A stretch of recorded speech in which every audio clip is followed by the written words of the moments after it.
Ya, kembali di Rumah Perubahan Reynald Kasali. Dan kita masih akan melanjutkan lagi seperti tadi saya katakan Pak Reynald. Begitu bangganya kita ya, bahwa kalau biasanya kita jauh-jauh melamar ke luar negeri kebanggaan, ini kebalik kan Pak ya? Kebalik. Ibu Susi justru karyanya semua orang luar negeri. Orang asing justru yang melamar kerja dengan dia. Luar biasa. Ya. Intan sebetulnya tadi saya ingin mendapatkan gambaran dari Intan tentang idola. Ya, kalau orang punya airlines kan idolanya mungkin nama-namanya itu adalah nama-nama seperti Anthony Herman Gerard Fokker yang mendirikan Fokker begitu kan ya. Atau barangkali Andrei Nikolaevich Tupolev dari Rusia, atau Clyde Cessna, Donald Will Douglas ya. Dan seterusnya, ini banyak tokoh-tokoh penerbangan dunia termasuk barangkali William Boeing ya, dan sebagainya. Ini banyak tokoh-tokoh penerbangan, yang atau paling tidak penerbangan ya. Paling tidak Habibillah gitu ya kan ya. Nah, tapi kita pengen tahu Ibu Susi ini kira-kira idolanya seperti apa ya? Idolanya siapa Ibu Susi?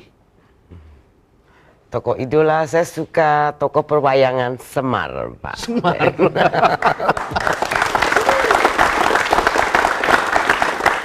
Semar. Ini kok punya pesawat, punya industri pesawat, ekspor keliling dunia, tetapi kok Semar? Why Semar? Semar itu sebuah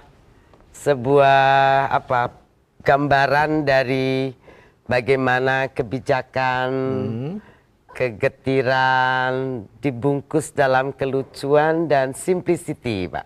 Simplicity.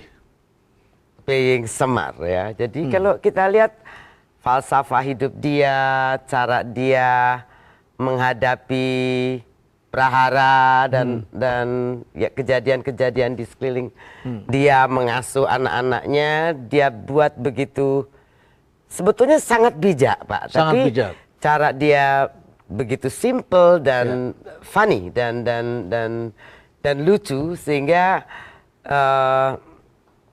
kebijakan, kegetiran, keinian dunia, kesulitan itu ya semua itu dihadapi menjadi, dengan ringan. Ya, simple dan mudah dimengerti, Pak. Dari mana Anda dapat ini semua? Saya dulu kecil memang suka nonton wayang. Nggak modern banget. Nggak apa-apa. Kita bangsa yang besar adalah bangsa yang harus mengakui atau menghormati warisan budaya bangsanya. Ya, betul Bu Susi ya. Nah. Baik, Bu Susi senang nonton wayang. Ya. Wayang kan tengah malam, wayang kulit. Ya, dan goro-goro tuh biasanya jam 1 malam kan, Pak. Baru keluarnya. Ya, jadi saya kalau nonton ya enggak sore, jam 1 baru nonton. Anda anak SMP sudah nonton wayang kulit jam 1 malam. Bandel deh rupanya kecilnya ya. Pergi sendiri atau dengan teman-teman? Ya, sama teman-teman. Sama ya, kakak, saya adik. juga sangat beruntung karena bapak orangnya sangat demokrasi, Pak. Jadi sangat, saya diperbolehkan baca apa saja dari mulai istilahnya komik sampai filsafat, sampai dulu kelas 6 SD saya sudah baca Yusuf Muda Dalam kalau yang di Indonesia. Pengadilan tuh bukunya sudah rusak-rusak gitu, lalu buku tentang eksistensialis, filsafat juga tentang Iwan Simatupang saya sangat suka. Semua buku boleh Api baca. di Bukit Menoreh? Ya, saya sangat suka. Lalu Mahabharata, Ramayana, ya, saya Si Buta dari Gua Hantu. Saya baca Confucius, saya baca Mahabharata, saya suka baca waktu kecil. Termasuk komik juga Anda baca? Ya, komik, Si Buta, Bolong Jilu. Semua macam-macam cerita dari China, dari mana-mana senang Anda baca. dulu baca ya. Dan itu berpengaruh dalam hidup Anda? Mungkin memperkaya wawasan dan cara saya melihat sesuatu, Pak. Ada satu yang menarik ketika salah satu pesawat Susi Air kena musibah. Ya. Itu menjadi satu hal yang sangat mendasar di Susi Air, tapi kemudian Anda mendapat surat dari Dahlan Iskan. Betul? Ya, saya terharu, Pak Dahlan ada tulis di seluruh Jawa Post Group. Di dalam jaringan. Iya. Dia menulis Susi tentang Air Susi Air. tetap di hati. Susi Air tetap di hati. Luar biasa beliau, Pak. Saya sangat terhibur sekali. Dan pada saat itu saya juga tanggal 15 itu harus terima penghargaan dari APEC di San Francisco. Ya.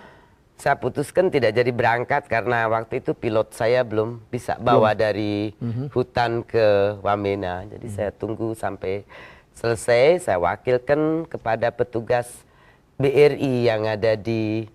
Saya memohon BRI mewakili saya untuk menerima penghargaan dari Hillary Clinton di Hillary Clinton. San Francisco. Waktu itu penghargaan Ada 42 wanita yang dapat penghargaan di seluruh dunia. Jadi waktu itu Bapak dari BRI itu satu-satunya laki-laki mewakili saya. karena si ibu ini tidak bisa hadir. Ya, karena Ya, Bu Susi, nungguin, ya. mengelola pilot asing tidak mudah. Ya, betul. Berapa pilot asing yang Anda kelola? Sekarang ada 140-140-an Pak ya. Itu bukan karena Anda 90 seleranya kapten. mau mengangkat orang asing kan? Di Indonesia susah sekarang Susah. pilot Bapak. Jadi kebutuhan sekitar 1.800 sampai 2.000. Ya. Lalu supply dari pilot Indonesia mungkin hanya maksimum 200 kali sekarang Pak. Dan itu sudah diambil langsung sama maskapai besar. Besar. Jadi pilot-pilot kita pun nanti kalau udah 3.000-4.000 jam juga pindah juga Diambil. ke Cathay, ke Air Macau, ke Air Hong Kong, seperti itu. Nah ya karena tidak ada ya terpaksa kita ambil. Dari mana saja Anda ambil?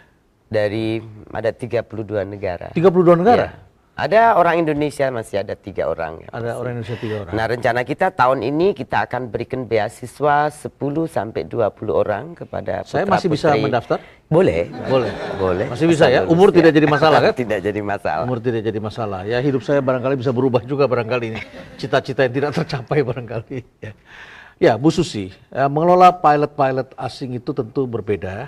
Ya. Ya. Dan Anda tidak berminat untuk mendirikan sekolah sendiri, sekolah penerbang? Sudah jadi? Sedang on the way. Kita baru pesawat kecilnya juga baru sampai beberapa bulan yang lalu. Sedang proses sertifikasi. Nah, kita nanti setiap tahun akan berikan beasiswa 10 sampai 20 untuk putra-putri Indonesia. Putra-putri Indonesia untuk memperbaiki. Baik.